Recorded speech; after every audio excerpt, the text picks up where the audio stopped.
사람은 누구나 다 복을 받기를 원합니다. 노래하다가 실수를 해도 그 사람도 복을 받기를 원하는 줄로 믿습니다. 남녀노소, 남자나 여자나 나이가 많은 사람이나 젊은 아이들이나 동서고금, 동양이나 서양이나 옛날이나 지금이나 말할 것도 없이 누구를 막론하고든지 한 사람도 빠짐없이 다 복을 받기를 원하죠. 물론 복의 개념이나 복의 종류는 조금씩 다를 수는 있지만 어쨌거나 사람들이라면 누구나 다 복을 받기를 원합니다. 어떤 사람은 재물의 복을 받기를 원하고 또 어떤 사람은 자녀의 복, 아내와 남편의 복, 또 사람들과의 관계의 복, 이걸 갖다가 인복이라 그렇게 얘기하죠.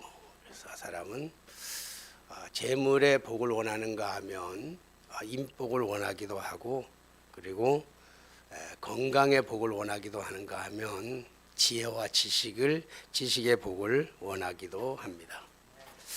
그래서 사람들은 종교를 찾아서 갑니다. 물론 종교는 다 다양하고 다 다르지만 종교를 찾아가는 사람들, 종교를 믿는 사람들이 추구하는 것이 무엇이냐 묻는다면 그것은 복을 받기 위해서다, 그렇게 우리가 말할 수 있겠죠.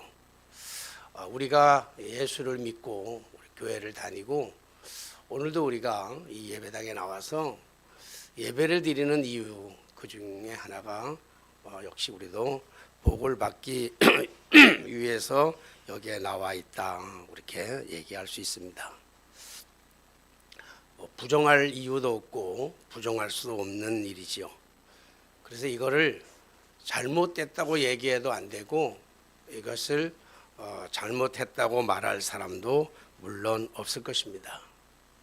왜냐하면 복 받기를 원하는 것이 사람들의 본질적이고 원초적인 그런 본성이기 때문에 그랬습니다. 그런데 오늘의 말씀은 이 모든 복, 재물의 복, 인복, 건강의 복, 그리고 지혜와 지식의 이 모든 복을 다 합친 것보다도, 그 모든 것을 다 합친 것보다도 더 큰 복, 더 귀한 복이 무엇인지를 우리에게 말씀해 주고 있습니다. 오늘 본문의 말씀은 시편 73편인데 시편 73편을 보면 옆에 아삽의 시라고 하는 괄호치고 조그마한 글씨로 아삽의 시라 이렇게 써놓은 것이 있습니다. 이것은 아삽이라고 하는 사람이 썼다라고 하는 그런데 아삽은 다윗과 솔로몬 시대에 성전을 지키는 사람으로, 레위 지파 사람으로 성가대의 악장이었습니다. 3대 악장 중에 한 사람이 바로 아삽이라고 하는 사람인데, 이 아삽이 시편 50편을 비롯해서 시편 73편부터 83편까지 12편의 시를 썼습니다. 그 시가 우리 시편에 우리가 담겨져 있죠. 시편 73편은 총 28절로 되어 있는데 1절부터 14절까지는 자신이 겪고 있는 고난과 아픔, 괴로움, 이런 것들에 대해서 논하고 있고, 그리고 15절부터 28절까지는 고난의 문제를 극복하고 깨달아서 하나님의 은혜 속에서 살아가고 있음을 말해주고 있습니다. 특별히 시편 73편은 우리들의 입장과 우리들의 심정을 너무 잘 알고 잘 대변해 주고 있는 것 같습니다. 그래서 저는 시편 14편까지 그가 자신의 아픔과 인생의 고뇌를 얘기하고, 그 15절 이후에 보면 하나님의 은혜를 깨달아서 복이 가장 큰 복이 어떤 복이냐라고 하는 것을 말해주고 있는 말씀이 오늘의 말씀인데, 오늘 우리가 읽은 거는 1절부터 14절까지만 읽었습니다. 원래 28절까지 다 읽어야 되는데 너무 긴 것 같아서 14절까지만 읽었습니다. 먼저 1절부터 14절까지를 우리가 보게 되면 우리가 현재 고난을 겪고 있는 우리의 인간의 모든 고통의 문제를 삼중고를 당하는 입장에서 이 고통을 말하고 있습니다. 첫째는 자신이 왜 이런 고통을 받아야 되는지를 모르는 거예요. 자신은 착하게 살아가고 있는데, 참 선하게 살아가고 있는데 나쁜 짓 악행을 하지 않는데도 불구하고 왜 나한테는 이런 고난이 계속 끊임없이 찾아오느냐, 아픔이 왜 나에게만 이렇게 아픔이 찾아오느냐 라고 하는 그 고통의 마음을 가슴에 품고 노래합니다. 삼중고라고 얘기한 두 번째는 뭐냐면, 내가 아픈 건, 내가 고난을 받는 거는 그건 견딜만 해요. 힘들어도 괴로워도 아파도 내가 당하는 고난과 내가 당하는 아픔만 쳐다보면 뭐 힘들지만 어렵지만 괴롭지만 그래도 좀 참고 극복할 만한데, 다른 사람들이 받는 복을 비교하면 너무 힘든 거예요. 다른 사람 중에서도 특별히 악한 사람, 나쁜 사람, 못된 사람, 악질적인 사람, 이런 악인이 복을 받는 걸 보면서 너무 견딜 수가 없는 거예요. 보면 저 사람 망해야 되는데, 저런 사람들은 잘 되는데 나는 잘 안 된단 말이에요. 나는 이렇게 나는 착하고 신실하게 살아가고 열심히 살아가는데 나는 이렇게 고통이 많은데 왜 저 나쁜 사람, 못된 사람, 악을 행하는 사람은 왜 잘 사는가라고 하는 것에 대해서 번민하면서 괴로워하고 있습니다. 특별히 4절로부터 14절의 말씀에 보면 아주 나쁜 사람, 악인이죠. 악한 사람, 못된 사람, 나쁜 사람, 그 사람들은 4절 이하에 보면 그들은 죽을 때도 고통이 없고 죽는데도 고통이 없어요. 그리고 다음에 그 힘이 너무 또 강건해. 몸이 강건해. 잘 살아요. 게다가 내가 당하는 이 고난, 보통 사람들이 당하는 고난, 내가 당하는 고난이 그런 사람에게는 없어요. 그리고 내가 당하고 있는 재난도 그 사람에게는 없단 말이에요. 그래서 그들은 뭐 잘 살고 건강하고 부유하니까 교만해져 가지고 강포가 하늘을 찌르고, 그리고 얼마나 살이 많이 쪘는지, 얼마나 잘 먹고 잘 살고 살이 많이 쪘는지 눈알이 튀어나올 정도로 그렇게 살이 쪘단 말이에요. 그리고 소득은, 그들이 버는 돈은 자기들이 생각하는 것보다 훨씬 더 많이 벌고 잘 살아요. 8절 말씀 보니까 그들은 능욕하며 악하게 말하며 높은 데서 거만을 떨어요. 게다가 하나님을 향하여 비난하기도 합니다. 11절 말씀 보니까 하나님이 어찌 알랴 지존자에게 지식이 있으랴 하는도다. 하나님이 뭘 알겠어? 하나님이 지식이나 있겠어? 이렇게 얘기합니다.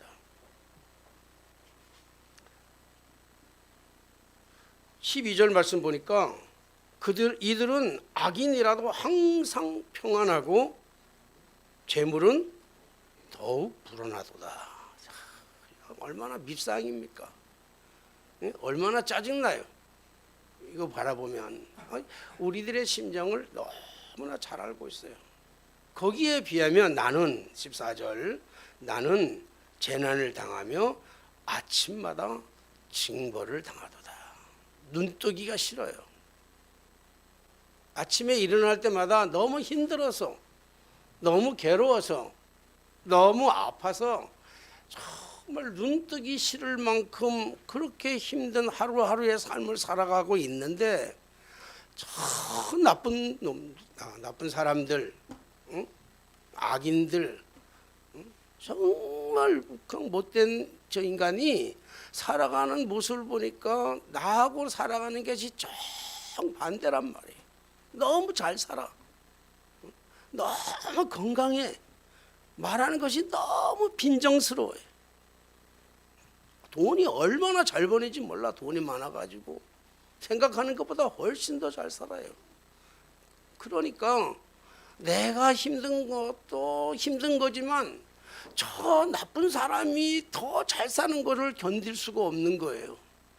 거기에 하나가 더 있다고 한다면 그럼에도 불구하고 왜 하나님은 가만히 있냐고 침묵하시고 저런 사람을 왜 가만히 두냐고요. 선하고 착한 사람들은 어려움을 당하고 고난을 당하고 죽임을 당하는데 비해서 왜 저렇게 악하고 못된 사람은 왜 이렇게 잘 살고 풍요롭고 부유하고 잘 사는데 왜 하나님은 살아계신 하나님은 왜 저들을 심판하지 아니하고 저들이 잘 사는 거를 그냥 목도하고만 있느냐고요. 이게 인간에 가지고 있는 삼중고입니다. 내가 힘든 것과 다른 사람이 잘 사는데 그 악한 사람이 너무 형통한 것과 그렇게 형통하게 살아가는 것을 바라보면서 나는 이렇게 괴로운데 하나님은 여전히 침묵하시고 아무 일도 안 하시는 것 같은 것 때문에 지금 괴로워하고 있는 것입니다. 이랬던 사람이 오늘 28절에 보니까 이랬던 사람이 오늘 성경 우리 읽진 않았지만 28절에 보면 하나님께 가까이 함이 내게 복이라. 우리 같이 한번 읽을까? 28절. 자, 시작. 하나님께 가까이 함이 내게 복이라. 내가 주 여호와를 나의 피난처로 삼아 주의 모든 행적을 전파하리이다. 너무 힘든 하루를 매일 살아가고 있는데 내가 살아가는 내 삶의 고통의 문제도 너무 크고 아픈데 바라보니까 나를 힘들게 했던 저 악한 사람이 훨씬 더 잘 산단 말이에요. 죽을 때까지도 고통이 없어. 죽는데도. 이게 너무 괴로워하던 이 사람이 어떻게 갑자기 하나님께 가까이 함이 내게 복이다 이렇게 말할 수 있겠습니까?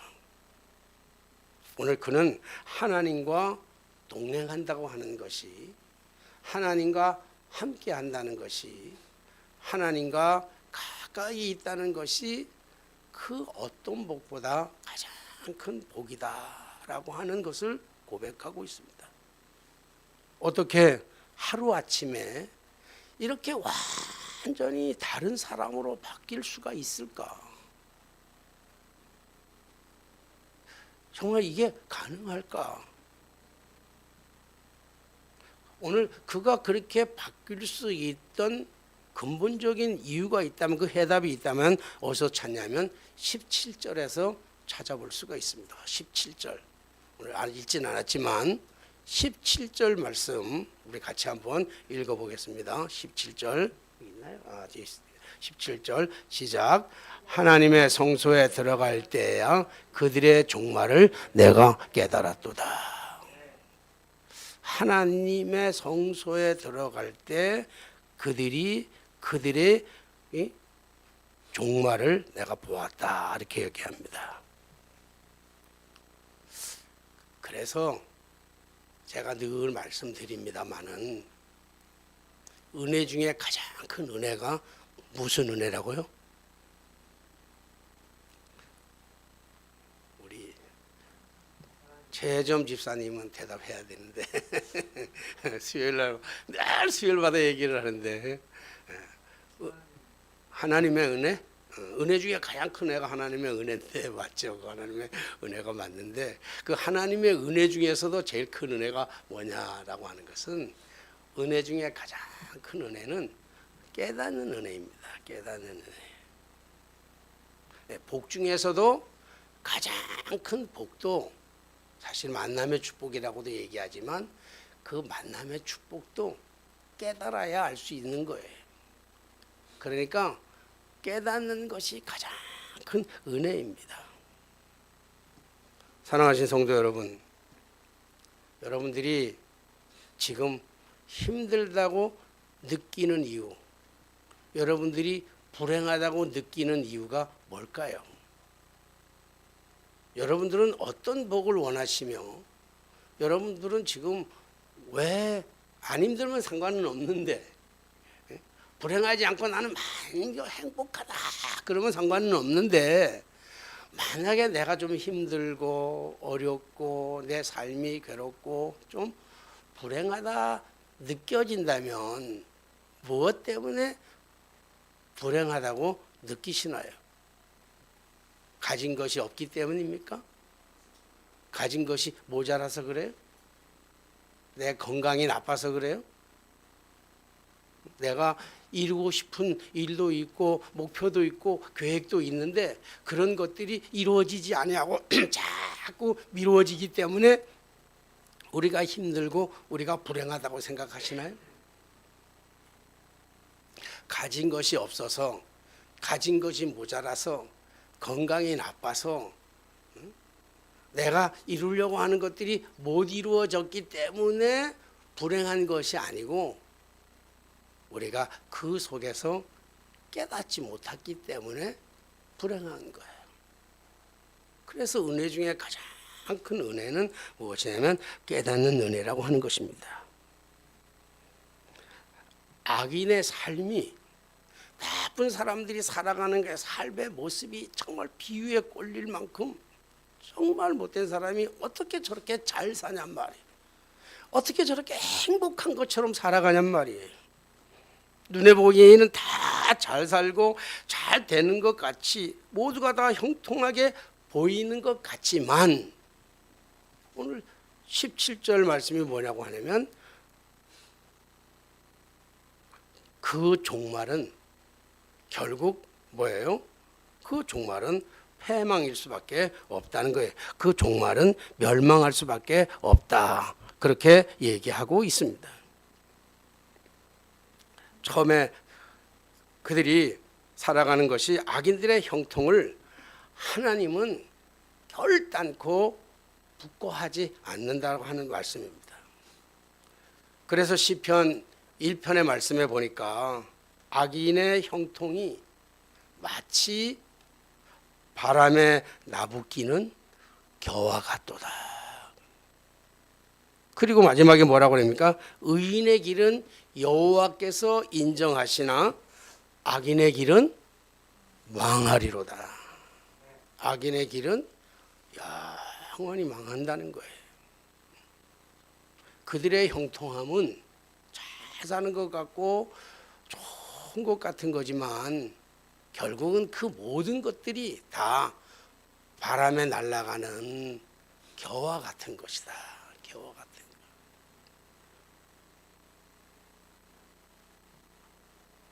오늘 이 시인이 어떻게 알았을까요, 이거를? 오늘 17절 말씀에 보니까 17절 말씀 우리 다시 한번 읽어볼까요? 17절 시작.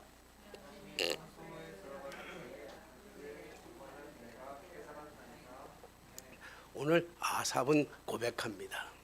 너무 힘든데 오늘 17절을 말씀하니까 그걸 언제 깨달았는가 하면 성소에 들어갈 때 깨달아 알게 되었다 이야기합니다.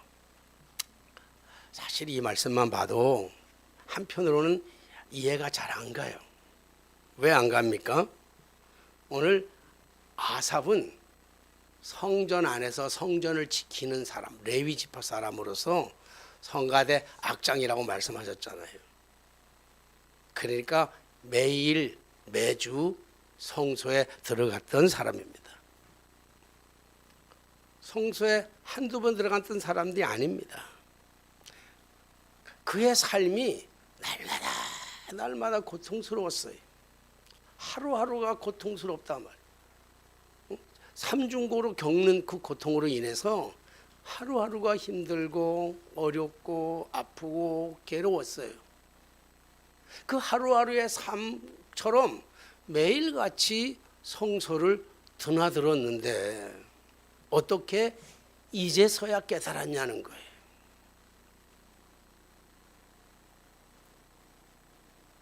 그러므로 깨닫는 것은 한순간인 줄로 믿습니다. 한순간에 깨달았다. 그러므로 행복과 불행이라고 하는 것도요, 사실 종이 한 장 차이야. 앞뒤를 뒤집는 것 같이 가까이 있어요.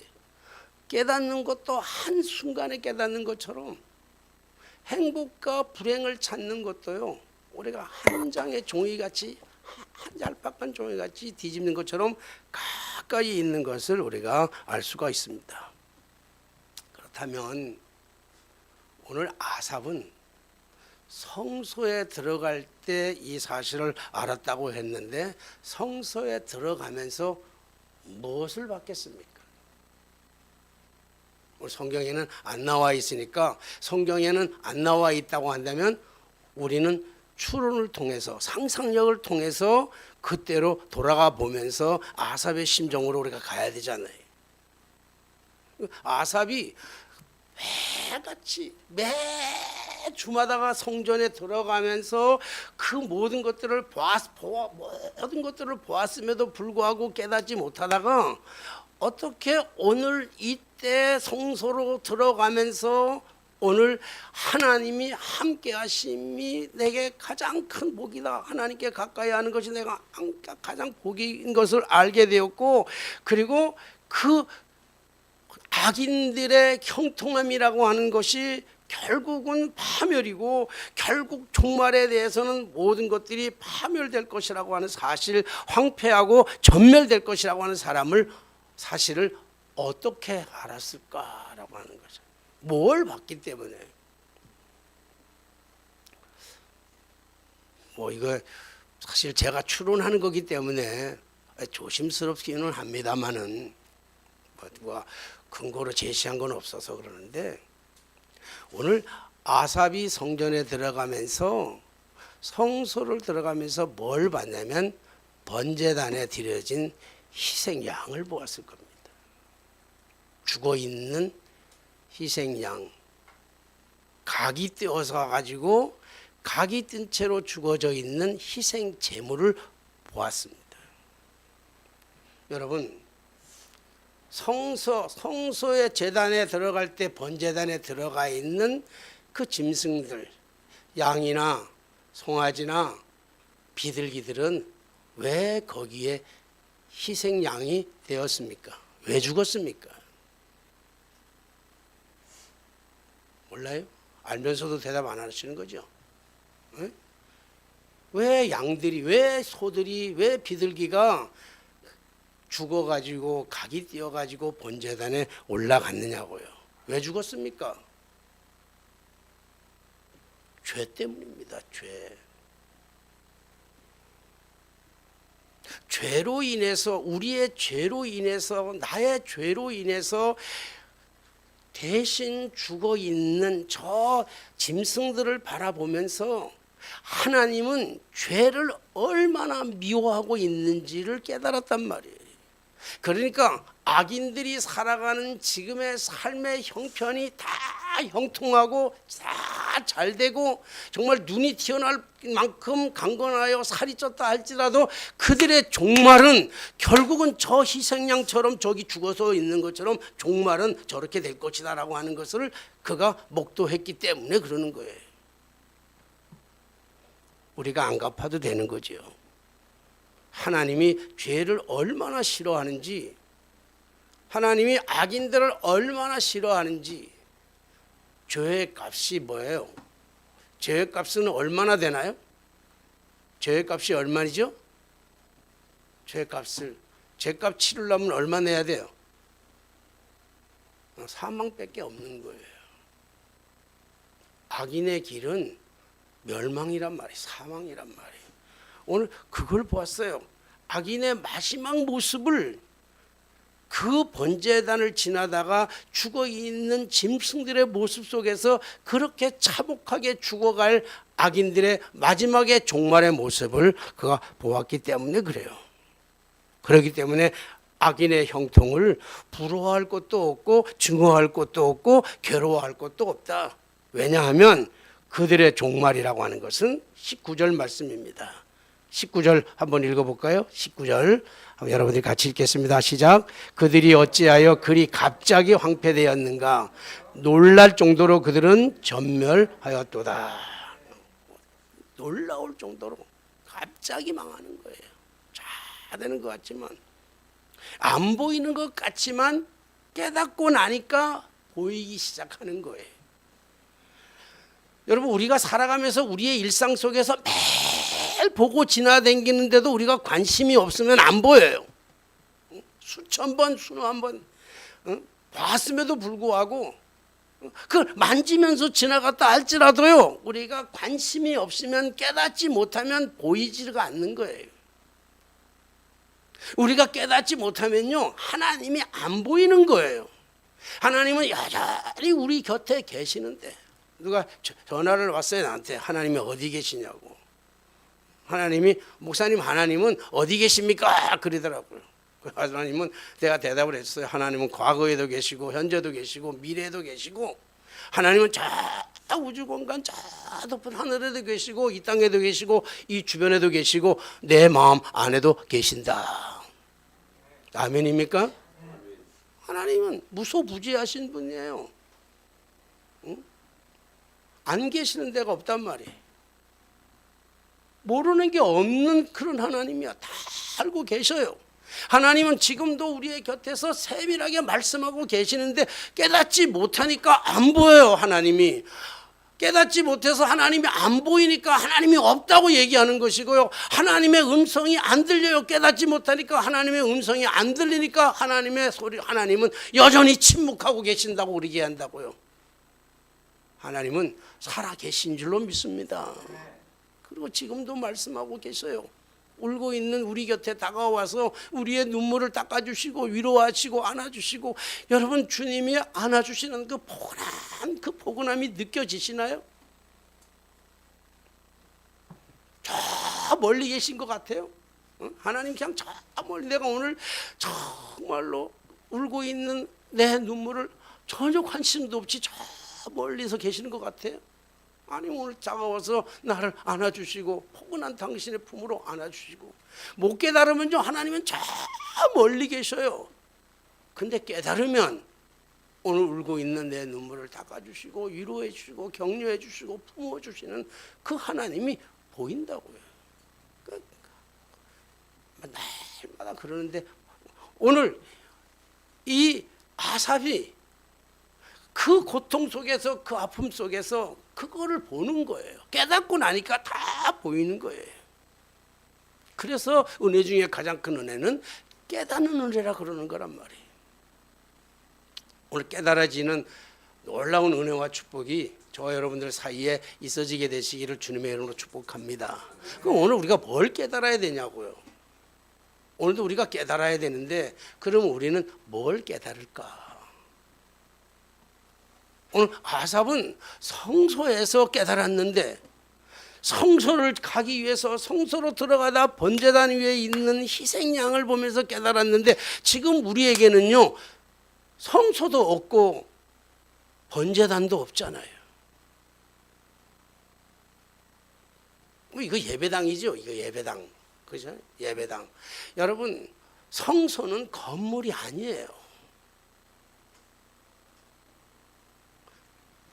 예배당 안에 예배당 안에 십자가가 없다. 십자가 걸어놓은 걸 말고요. 이런 십자가 걸어놓은 거 말고 예배당 안에 십자가의 정신, 예배당 안에 십자가가 없으면 그거는 성전도 아니고 예배당도 아니에요.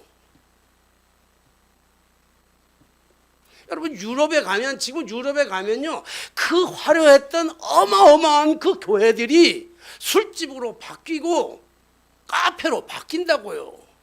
공연장으로 바뀐단 말이에요. 왜요? 십자가가 없고 십자가 정신이 사라지기 때문에 그래요. 주님이 십자가에 달려 돌아가시면서 휘장 지성소와 성소의 휘장을 딱 찢어놔 버렸잖아요. 그래서 이제는 더 이상 성전이라고 하는 성소라고 하는 성전은 없어요. 이때는. 그리고 이제는 더 이상의 희생 제물이 없잖아요. 우리 여러분들 올 때 희생 제물 안 가지고 오잖아요. 헌금하는 게 희생 제물 아니에요. 그건 헌금은요 감사의 마음으로 드려지는 예물이에요. 그냥 우리의 죄값을 돈으로 지불하는 게 아니라고. 구약의 제사 지낼 때 제물을 드리는 것처럼 우리의 죄를 대속해서 제물을 드리는 것처럼 헌금은 그렇게 드려지는 게 아니고 우리의 죄를 대속하신 주님의 은혜에 감사와 감격으로 드리는 하나의 그 예표의 예물이에요. 그러니까 이제 우리에게는요 성소도 없고 제단도 없어요. 제물도 없단 말이에요. 번제단도 없어요. 우리에게 남아있는 거는 십자가밖에 없단 말이에요. 십자가. 그래서 우리 십자가의 은혜를 깨달아야 되는데 십자가에서 무슨 은혜를 깨닫느냐라고 하는 것이 중요하잖아요. 십자가는 죄인이 용서를 구하고 회개하면 구원하는 것이지 십자가가 그런 거예요. 죄인이 자기의 죄를, 악인이 자기의 악한 행위를 깨닫고 십자가 앞에서 자기의 모든 죄를 자복하고 회개하면 그러면 그도 구원을 받고 용서를 받는 것이지 그거 없으면 희생 제물이 되는 거예요. 멸망이에요. 죽음이에요. 벗어날 길이 없어요. 하나님은 죄를 절대로 묵과하지 않아요. 죄를 사랑하지 않아요. 죄를 정말로 증오하고 죄를 정말로 미워한다고요. 그러니까 악인은 멸망이에요. 악인이 회개하지 않으면 멸망이고 파멸이에요. 순간적이라고요. 다 순간적. 그러나 오늘 아삽이 깨달은 것처럼 그 번제단을 지나면서 하나님이 나와 함께하는 것이 얼마나 소중한 것인 것을 깨닫고 나니까 모든 불평 사라지고 하나님을 가까이 하는 것이 내게 복 중에 복이라는 거예요. 사랑하신 여러분, 우리가 받아야 될 최고의 복은 십자가의 은혜 속에 거하는 것이 가장 큰 복인 줄로 믿습니다. 그래서 고린도전서 1장 18절에 그렇게 말하고 있잖아요. 십자가가 뭐냐? 미련한 그 십자가는 멸망하는 사람들에게 악인들에게는요 미련한 것이야. 미련한 것. 십자가 미련한 것이에요. 그러나 구원받은 우리에게는 그 십자가는 하나님의 능력인 줄로 믿습니다. 십자가가 우리에게는 축복이란 말이에요. 우리는 십자가 앞에서 멸망받지 않는다고요. 악인들은 똑같은 십자가지만 예수님은 물론 모든 인간들을 위해서 악인들까지를 위해서 십자가에 달려 돌아가심으로 말미암아 죄의 문제를 해결했지만 악인들이 살아가는 삶의 문제, 그 악인의 죄는요 하나님 용서하지 않아요. 우리 십자가 앞에 나와서 자복하고 용서를 구하는 사람들에게만 그것이 능력이고 복인 줄로 믿습니다. 하나님 안에 다 있다니까요. 하나님 안에 건강의 복도 있고 재물의 복도 있고 인복도 있고 지혜와 지식의 복도 있고 하나님 안에 싹 다 있어요. 그래서 그분과 동행하는 것이, 다 가지고 있는 분과 동행하는 것이 최고의 축복이다 라고 하는 것. 오늘 우리의 심정을 그대로 시편은 대변해 주고 있는 줄로 믿습니다. 그래서 우리가 자랑할 거는 하나밖에 없어요. 우리가 자랑할 게 뭐겠어요? 돈 자랑하겠어요? 건강 자랑하겠어요? 우리 알고 있는 사람의 굉장한 사람 그 백 자랑하겠어요? 뭘 자랑하겠어요? 우리가 자랑할 거는 하나밖에 없어요. 오직 예수 그리스도의 십자가 외에는 자랑할 것이 없고, 십자가 앞에 나가는 사람들에게 하나님은 함께 동행하여 주시는 줄로 믿습니다. 18절 말씀 마지막으로 읽으면서 말씀을 마치겠습니다. 28절 시작. 28절입니다. 28절. 시편 73편 28절. 다 같이 한번 읽겠습니다. 하나님께 가까이 함이 내게 복이라. 내가 주 여호와를 나의 피난처로 삼아 주시는 행적을 전파하리라. 기도하겠습니다. 만왕의 왕이 되시며 만주의 주가 되시고 우리들의 생사화복을 주관하고 계시는 살아계신 하나님 아버지, 주님의 은혜를 생각할 때 진심으로 감사를 드립니다. 만입을 가지고도 주님 앞에 감사와 찬양과 영광을 돌려야만 마땅함에도 불구하고 우리가 깨닫지 못하여 그 입술 가지고 때로는 원망하고 때로는 불평하고 때로는 남들을 탓하며 살아갔던 날들이 저 많았음을 고백합니다. 주여, 오늘도 우리에게 깨닫는 영, 깨닫는 지혜를 허락하여 주셔서 하나님이 나와 함께하고 내가 하나님의 가까이 있는 것이 내 인생의 최고의 복인 것을 깨달아 알 수 있도록 주여 우리의 영을 활짝 열어 주시옵소서. 그래서 지금부터 평생 살아가는 동안에 주님과 함께 동행하는 것, 아니 주님이 나와 함께 계시는 것을 늘 인식하고 깨달아 승리하며 사는 저희들의 삶이 되게 하여 주옵소서. 예수 그리스도의 거룩하신 이름으로 간절히 기도하옵나이다. 아멘. 찬송가